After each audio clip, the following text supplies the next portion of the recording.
오늘은 공의의 재판장이신 하나님, 공의의 재판장이신 하나님 이란 제목으로 말씀을 상고합니다. 여기 7절에 보면 오직 재판장이신 하나님 그래서요. 우리가 오늘날에 이 나라마다 재판을 하게 되고 재판장들이 있습니다. 성경에서는 재판이라는 말보다는 이제 심판이라는 말씀을 많이 쓰는데 오늘 본문에도 2절에 보면 주의 말씀이 내가 정한 기약이 이르면 내가 바르게 심판하리니 이렇게 말씀을 했어요. 그런데 원어는 심판이나 재판이나 똑같아요. 이 샤파트라고 그래요. 원어는 똑같은데 우리 한글로 번역을 두 가지로 했어요. 이 심판이라는 말은 살필 심이에요. 이렇게 살펴서 판가름한다. 이것이 심판이고, 재판은 마를 째예요. 마른다라는 말은 우리가 재단사가 옷을 이렇게 저렇게 말아서 만들어내듯이 뭔가 이것이 옳으냐 그르냐 상황을 전부 파악한 다음에 판가름한다. 이게 재판이에요. 비슷한 말입니다. 심판이나 재판이나. 근데 성경에서 심판 그러면 이거는 이제 아주 무섭게 이렇게 멸망시킨다든지 이런 재앙을 내린다든지 하는 그런 뜻을 많이 심판이라고 말씀했어요. 이 재판이라는 것은 그냥 그것을 판결해 주는 걸 보고 일방적으로 재판이라고 썼어요. 아무튼 하나님만이 공의롭게 이렇게 재판하실 수 있고 심판하실 수 있다 그 말입니다. 그래서 하나님의 말씀에도 이 공의가 가장 중요한 단어고요. 또 지금 이 땅에서도 가장 필요한 것이 공의예요. 그래서 뭐 지도자들이 다 나서서 공정하게 공의롭게 이런 말을 많이 쓰는데 단어는 똑같으나 하나님과 사람은 너무나 큰 차이가 있어요. 하나님은 말씀하시면 그대로 지키는 공의로우신 재판장이지만 이 세상의 재판장들, 지도자들은 말만 공짜를 쓰고 실제로는 빌공짜의 행위를 너무 많이 하기 때문에 이 공의가 땅바닥에 떨어져 있고 타락해 있어요.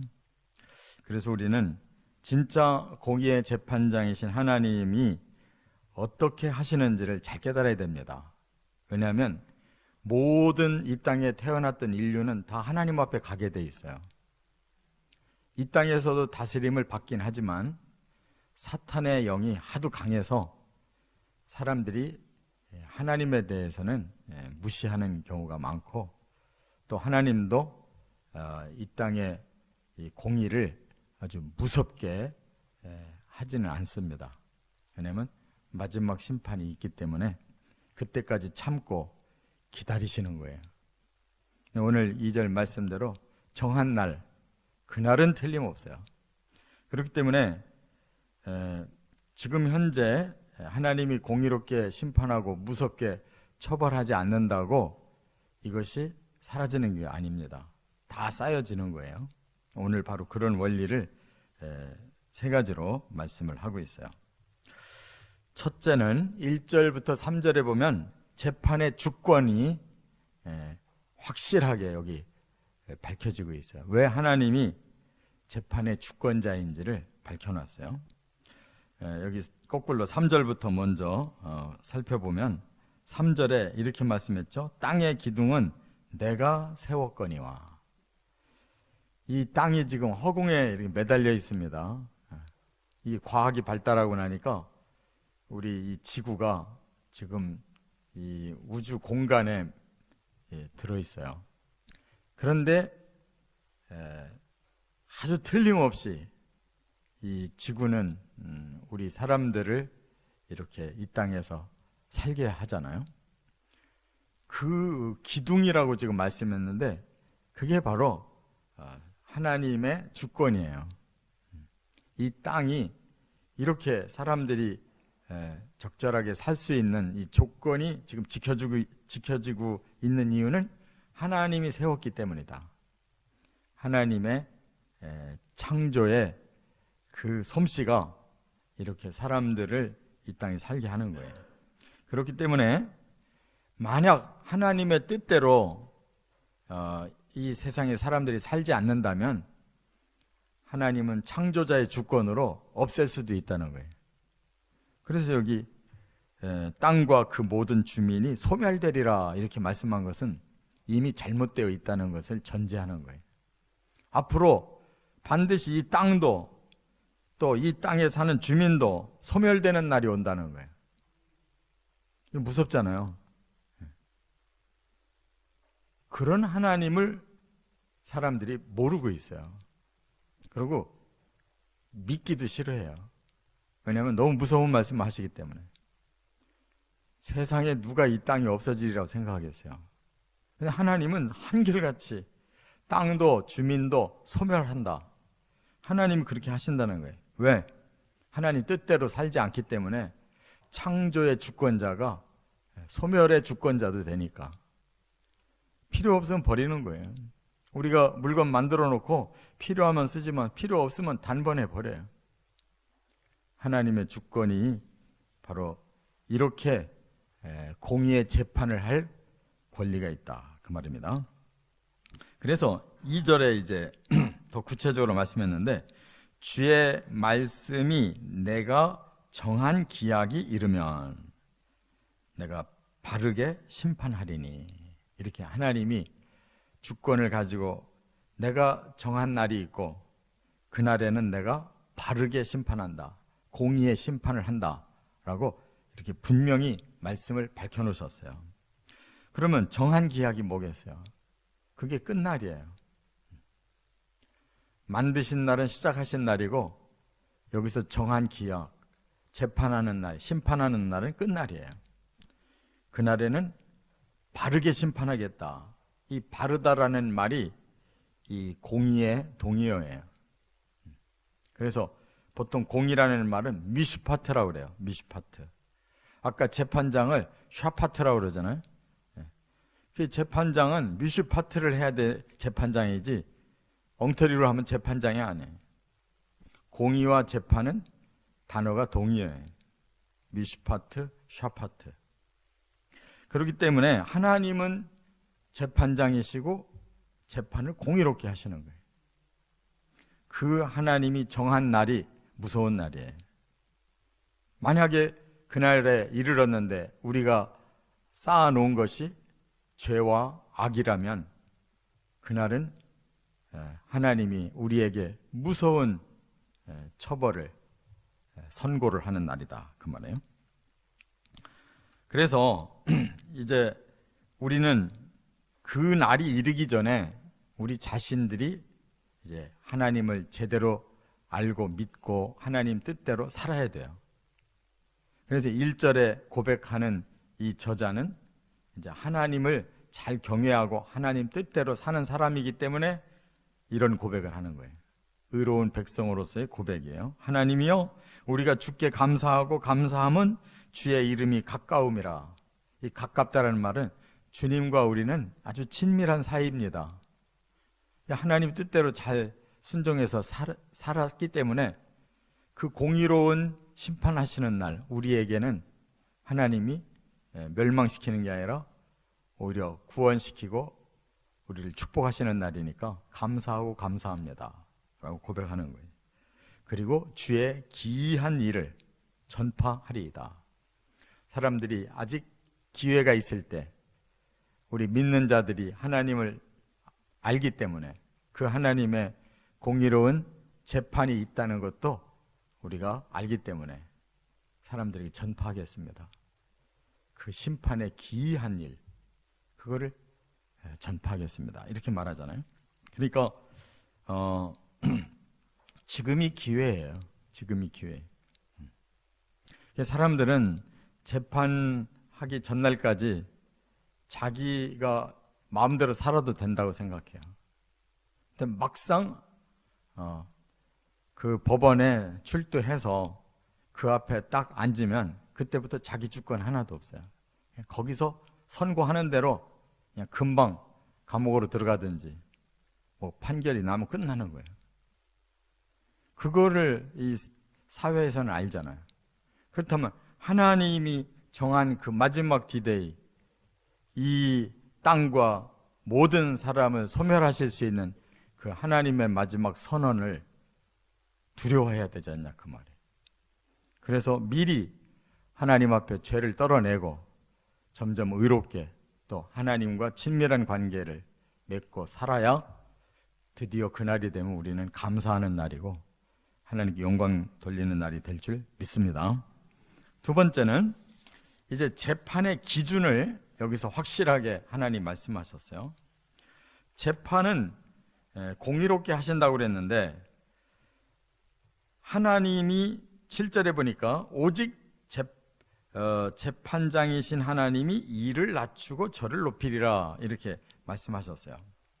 낮추는 자는 범죄자를 말하는 거예요. 높이는 자는 의로운 자를 말하는 거예요.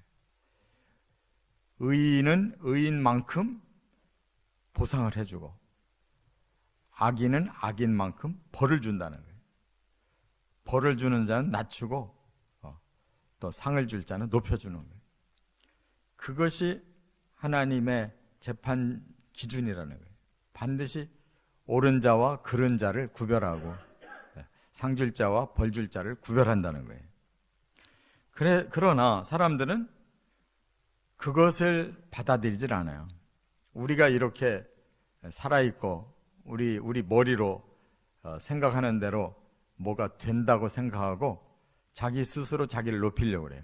그래서 6절에 무릇 높이는 일이 동쪽에서나 서쪽에서 말미암지 아니하며 남쪽에서도 말미암지 아니하고, 그러니까 나는 서쪽으로 가서 살겠다, 난 동쪽으로 살겠다, 그렇다고 그렇게 되는 거 아니다. 나는 천국 가서 살겠다, 그렇다고 천국 가는 게 아니다 그거예요. 그럼 어떻게 해야 되냐?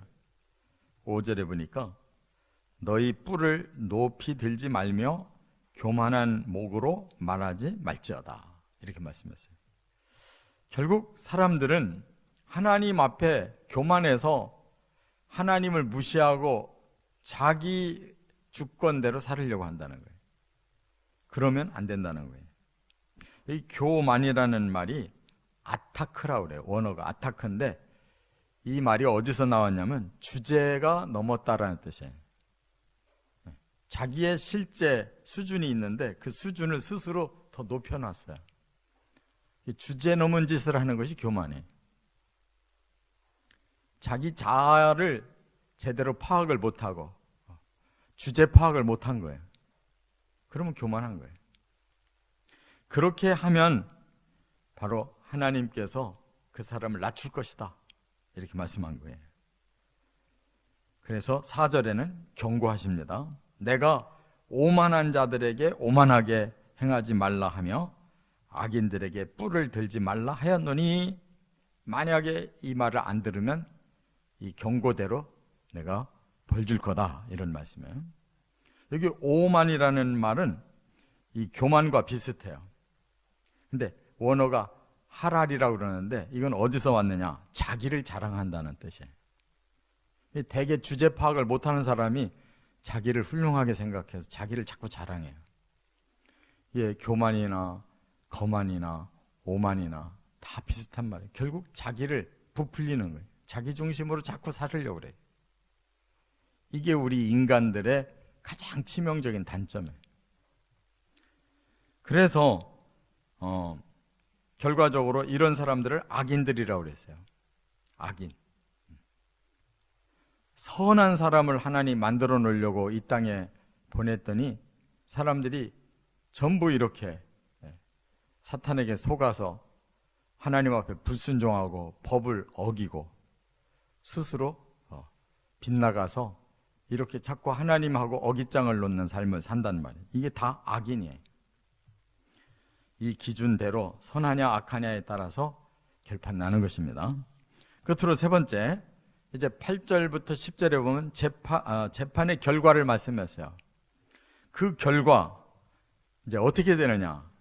둘로 짝 갈르시는 내용을 이렇게 설명하고 있어요.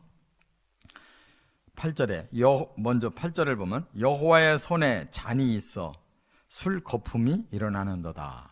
그런데 하나님이 잔을 들고 계셔요. 이 잔이 무슨 잔이겠어요? 진노의 잔이에요. 진노의 잔. 그런데 이 성경은 이 진노를 쏟을 때 그걸 포도주로 비유를 해요. 왜냐하면 이스라엘은 포도가 많이 나는 나라인데 그 포도를 따서 이제 통에다 넣고 막 발로 익혀가지고 그 포도즙을 빼내잖아요. 근데 그 포도즙이 아주 붉거든. 그러니까 이거는 사람에게 주는 형벌을 상징하는 거예요. 하나님이 마구 밟으시면 사람들이 다 피가 터져서 쏟아질 텐데 그걸 하나님이 잔에다가 받쳐서 들고 계시다는 거예요. 이게 뭐냐면 진노예요. 진노. 그런데 거기에다가 술에 거품이 일어난대요. 이 말은 뭐냐면 사람들이 악하게 자기들이 저지른 그 결과물이 바로 그 안에 담겨 있다는 거예요. 그러니까 진노는 사람들이 일으킨 만큼의 죄예요. 사람들이 쌓은 죄를 다 그만큼의 형량으로 하나님이 포도주를 쏟아서 그들에게 마시게 한다는 거예요. 그들이 당하게 한다. 그러니까 많이 죄지면 많이 진노의 잔을 받아야 되는 거예요. 이것이 결과예요. 공평한 결과. 여호와의 손에 달려 있어요. 여호와의 손이 축복의 잔을 들고 주셔야지 이렇게 진노의 잔을 들고 너희들이 너무 많이 죄를 져가지고 여기 거품이 철철 넘친다.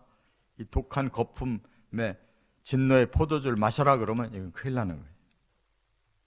그래서 여기 8절의 중반에 보니까 하나님이 쏟아내시나니 이 진노를 쏟아내실 때 그 찌꺼기까지도 땅의 모든 악인이 기울여 마시리로다.